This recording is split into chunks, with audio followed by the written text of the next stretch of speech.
মক্কায় ইহুদিরা এসে দল পাকালো, চল মুহাম্মদকে আজকে প্রশ্ন করে আটকায় দিল। কি প্রশ্ন করবি? ইহুদিরা বলে এমন প্রশ্ন জানা আছে এগুলোর কিছুই মুহাম্মদ জানে না। ইহুদিরা এসে হাজির, মুহাম্মদ আমরা কালিমা পড়ে মুসলমান হব, আল্লাহ রাসূল তো মহা খুশি, তাই আসো, তবে শর্ত আছে। কি শর্ত? 3টা প্রশ্নের উত্তর দিতে পারলে লাইন ধরে আমরা সব কালিমা পড়ে ফেলব। কোন 3টা প্রশ্ন বলো? তারা প্রশ্ন শুরু করলো। প্রশ্ন নাম্বার 1, মা হুয়া রূহ। মুহাম্মদ বলো তো রুহু কারে বলে? রুহু কি? রুহু কাকে বলে? এই ক্যামেরাম্যান, এই তোমার কি? বসো মিয়া, এখনো ভদ্রতা শিখো নাই। আলোচনার মাঝখানে এদিক দিয়ে উঠবে ওদিক দিয়ে উঠবে, চপ চপ চপ, কথা নেই, বসো। কেউ উঠবো না, ক্যামেরাম্যান, অতিথি, সভাপতি, কোনো কথা না। আলোচনার মাঝখানে no one is allowed to talk or to make any disturbance. প্রশ্ন নাম্বার 1, মা হুয়া রূহ। মুহাম্মদ বলো রুহু কারে বলে? এই যে রুহু, এটা দেহের মধ্যে ঢুকলে মানুষ নড়ে চড়ে, অ্যানিমেশন, জীবন্ত প্রাণবন্ত, আছে না নাই? এটা যখন চলে যায় আর লড়ে আর নড়ে চড়ে। 2 কান্দে ছিল যে তোমারে 2 জনা পাহারা, তোমারে একলা থইয়া পালাইছে তাহারা, তোমার 8 কুঠুরি 9 দরজা বন্ধ এবার হলো রে, হলো মুখে আল্লাহ রসুল সবে বলো, দুয়ারে আইসাছে পালকি নাই হরি গাও তোলো রে, তোলো মুখে আল্লাহ রসুল সবে বলো, ও মুখে আল্লাহ রসুল সবে বলো। ঠিক কি না? আমাদেরকে একলা ফেলে যখন রুহু চলে যায়, দেখে কোনো নাড়াচাড়া নাই। ইহুদিরা বলল প্রথম প্রশ্ন রুহু কারে বলে বলো। 2 নাম্বার প্রশ্ন, মান হুম আসহাবুল কাহাফ। আসহাবে কাহাফ সম্পর্কে কি জানো? কি জানো বলো। গুহাবাসী, গুহাবাসীদের সম্পর্কে কি জানো? অনেক আগে তারা এসেছিল পৃথিবীতে। 3 নাম্বার প্রশ্ন, মান হুয়া যুলকারনাইন। যুলকারনাইন সম্পর্কে কি জানো বলো। প্রশ্ন কয়টা? প্রথম প্রশ্ন কি সম্পর্কে? রূহ। দ্বিতীয় প্রশ্ন আসহাবে কাহাফ। তৃতীয় প্রশ্ন যুলকারনাইন। আল্লাহ রাসূল সাল্লাল্লাহু আলাইহি ওয়াসাল্লাম বললেন গাদান উজিবুকুম। তাফসীর ইবনে কাসিরে এসেছে, তিনি উত্তর দিলেন গাদান উজিবুকুম, আই উইল আনসার টুমরো। আগামীকাল উত্তর দিব। কারণ জানেন না তো কি করে বলবেন, আর না জানলে উনি বানায় কিছু বলেন? কারণ কোরআন তো পরিচয় দিয়েই দিল, তিনি মন গড়া কখনো কিছু বলেন। আগামীকাল উত্তর দিব। ওরা আগামীকাল উত্তরের জন্য হাজির, কিন্তু ওহী আসে নাই, উনি বলতেও পারে না। বিশ্বনবী আবার বললেন গাদান উজিবুকুম, আগামীকাল দেব। তারপরের দিন ইহুদিরা এসে হাজির, বিশ্বনবী উত্তর করতে পারেন না। বিশ্বনবী আবার বললেন গাদান উজিবুকুম, আগামীকাল বলে দেব। আগামীকাল ওরা এসে হাজির, তৃতীয় দিনও তিনি পারেন না। এসে হাসাহাসি শুরু করছে, এই মক্কার লোকেরা দেখো, এই লোকটা এতদিন তোমাদেরকে ভুল বুঝাইছে। এই লোকটা এতদিন বলেছে তিনি নবী। তিনি যদি নবী হতো তিনি তো প্রশ্নের উত্তর করতে পারতো, পারে না কেন? পারে না কেন? এটাই প্রমাণ করে তিনি নবী নয়। তিনি যদি পারতো উত্তর দিয়ে দিত।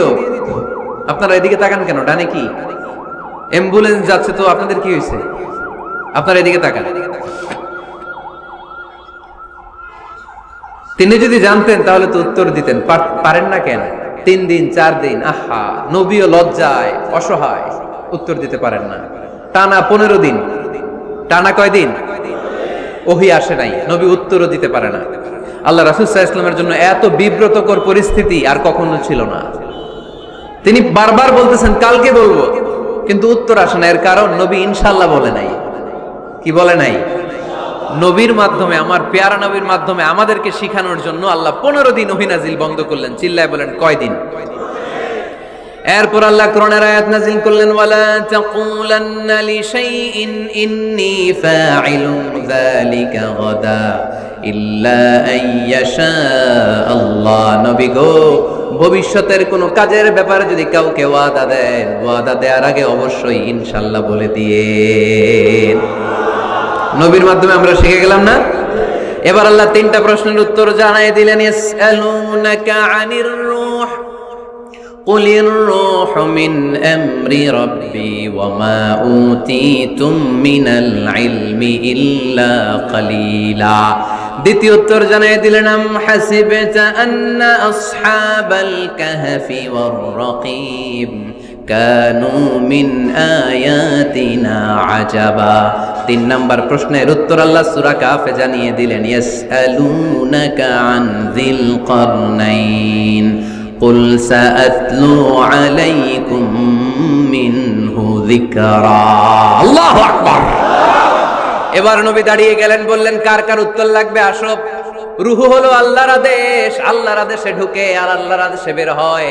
আসহাবে কাফের 7 জন ছেলে ছিল, গুহার মধ্যে আল্লাহর ভয়ে ঢুকেছে। 309 বছর পরে আল্লাহ তাদেরকে আবার ঘুম থেকে জাগিয়েছে। জুলকারনাইন এমন একজন বাদশা, গোটা বিশ্বকে শাসন করেছে, তার শাসন ক্ষমতার কোনো কমতি ছিল না। সুবহানাল্লাহ, সুবহানাল্লাহ। তাহলে আমার নবী মন গড়া কথা বলে, তাই না? মন গড়া বলে? He was guided by wahi, he was guided by revelation.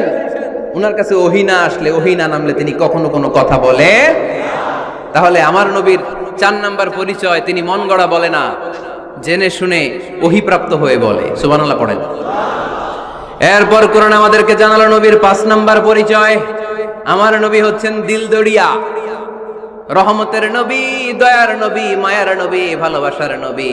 আমার নবীর ভালোবাসার কমতি নাই। তিনি হলেন রাহমাতাল লিল আলামিন। তিনি কি? প্রথমে তিনি ছিলেন রাসূলুল্লাহ, তারপর তিনি শেষ নবী, তারপর তিনি মানুষ ছিলেন, তারপর তিনি আন্দাজে মন গড়া কিছু বলেন না। 5 নম্বরে কোরআন বলল তিনি রাহমাতাল লিল আলামিন। তিনি কি? আরো জোরে বলেন, সবাই বলেন। মুখস্থ হয়েছে? পরিচয় দিতে পারবেন না নবীর? তিনি কি? রাহমাতাল লিল আলামিন। ইন্ডিয়ান নায়িকাদের নাম তো খুব মুখস্থ। ক্যাটরিনা কাইফ, কি কঠিন নাম, আমার দাঁত ভেঙে যায়, পোলাপান কয়ে ফেলায়, ছোট্ট বাচ্চা। ক্যাটরিনা কাইফ, সালমান খান, আমির খান, অমিতাভ বচ্চন, কি কঠিন নাম, এগুলো মুখস্থ। রাহমাতাল লিল আলামিন বেরোয় না মুখ দিয়া। আওয়াজ করে বলেন রাহমাতাল লিল আলামিন। 5 নম্বরে কোরআন বিশ্বনবী